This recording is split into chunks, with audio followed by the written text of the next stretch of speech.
Hey everyone, welcome back to another video. Today we will be talking about how Joe Biden's chances of winning the 2024 presidential election have completely tanked after last night's debate against Donald Trump. So we've been talking about the debate, of course. I've made multiple videos on it now, and it was a complete disaster for Joe Biden. In the first 5 minutes, he had a moment where he just froze for about 10 seconds, and he couldn't even get his thoughts out at all. He had a cold, apparently, I guess, which made it very difficult for him to, complete full sentences, to express his thoughts. The problem for presidential candidates shouldn't be getting out a sentence, but that is what it seemed was the problem for Joe Biden. He just did not have a good night at all, and he completely failed. It was a complete disaster for Joe Biden last night during the debate, and it is having major implications on the presidential election. So looking at the betting markets, so basically it's called Predictor or Polymarket, whatever.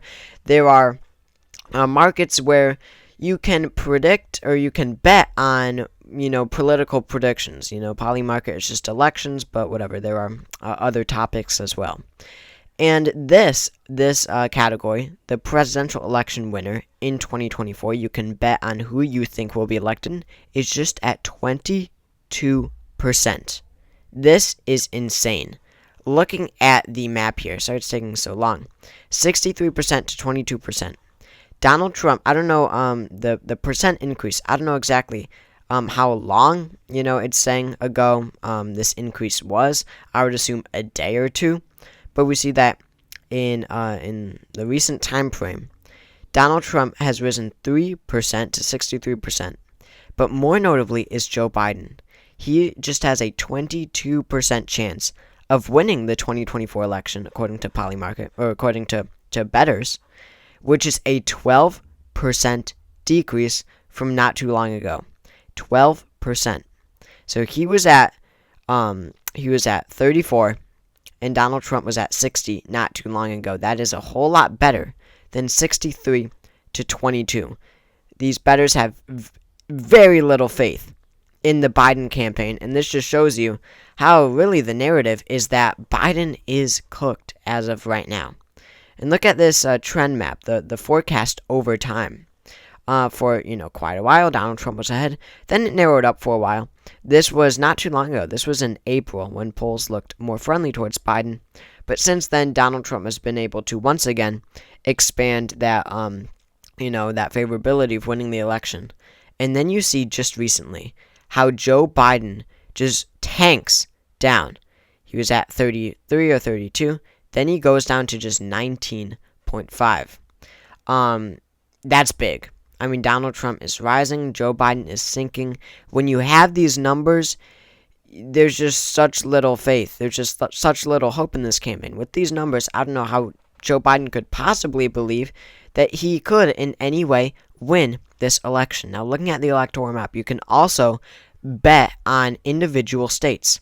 Now, Wisconsin, Michigan, and Pennsylvania now, in all three, Donald Trump is favored. In Wisconsin by 12 points, Michigan by 4 points, Pennsylvania by 8 points.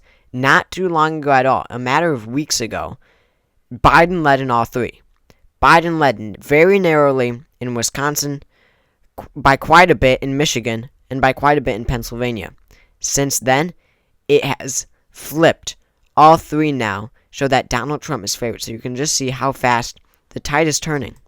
And then you have this poll coming out of New Jersey just today. New Jersey, a state that voted for Joe Biden by 16.5% in the last election in 2020.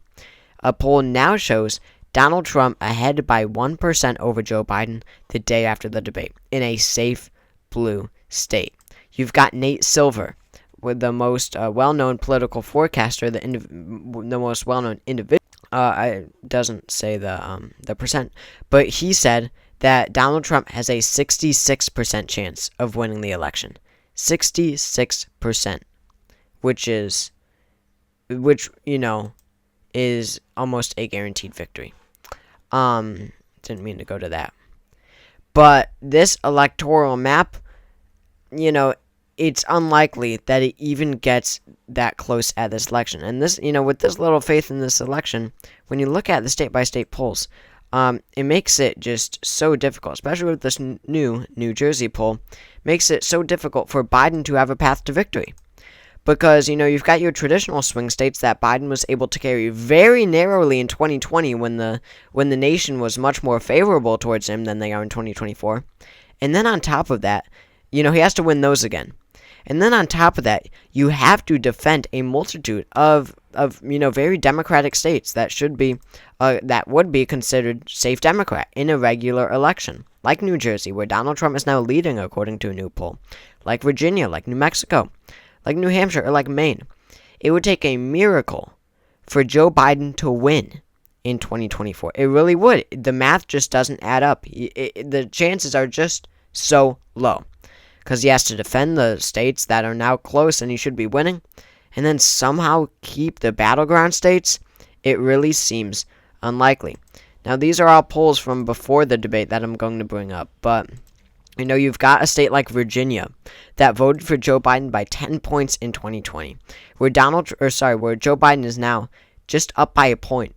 He won by 10% in the last election, now just leading by 1, and this was quite a bit ago. This was almost a month ago. So after the debate, where people changed their minds or reconsider who they're supporting, and Biden absolutely had a disastrous night, then, this narrow margin, this 1 point to 2 point to even 50-50 margin, how will that change? It's very plausible with these polls to think that a state like Virginia could go red when you look at these numbers. Of course, North Carolina state that won in 2020 will stay with him, as well as Maine second. And then, you've got your swing states, which I don't have it up, but I don't have the margins up, but, you've got Wisconsin, which voted for Biden. You got Wisconsin, Arizona, and Georgia, all three which voted for Biden by less than a point in 2020. With this debate, with these tanking chances, with Biden doing 11 to 12 points worse nationwide in 2024 than he did in 2020. On this day in history, June 28th in 2020, Biden led the national polls on average by 9.2%. Today, Trump leads by 2.9%. That's how much better Trump is doing this election cycle. So you got these states that voted for Biden by less than a point in 2020. How do these possibly hang on? That's Wisconsin, that's Arizona, that's Georgia, Pennsylvania, Michigan, Nevada, all are in the same boat. Nevada voted for Biden by 2.4, Michigan by 2.8, Pennsylvania by 1.2. How could, even though those are, much better margins than less than a point, how does he hang on? It doesn't make it realistic. And then you've got Minnesota, where the polls are showing a very tight race as of right now, and that was before the debate and the fallout from the debate and the push to get him to drop out of the race. He only leads by 2.2% on average before the debate. So it's very possible that we could see Minnesota go red, and then, you got New Jersey, New Mexico, New Hampshire voted for Biden by much less than New Jersey. So, if by that logic, we could see New Hampshire go red, as well as Maine, of course, where Trump leads in some polls. Nebraska second. Then New Mexico. Why not even New Mexico at this point? And that's an electoral landslide for Donald Trump, obviously, with 361 electoral votes to Biden's 177, more than double the electoral votes that Biden wins. So, this debate was a disaster for Joe Biden, and his chances have completely tanked. At this point, if Biden stays the Democratic nominee, they will lose. If the Democrats want to stop Trump, they have to nominate someone else. It is as simple as that. They cannot go with Biden. They cannot go with Biden because he is guaranteed to lose. He's got a 22% chance on the poly market. Gavin Newsom is rising. Michelle Obama is rising. So there is hope for the Democrats, for them, because they might nominate someone else. But it all depends on what Joe Biden wants to do. So thank you all for watching this video. If you enjoyed, make sure to subscribe down below and drop a comment to let me hear your thoughts. Give this video a like as well, and I will see you all next time.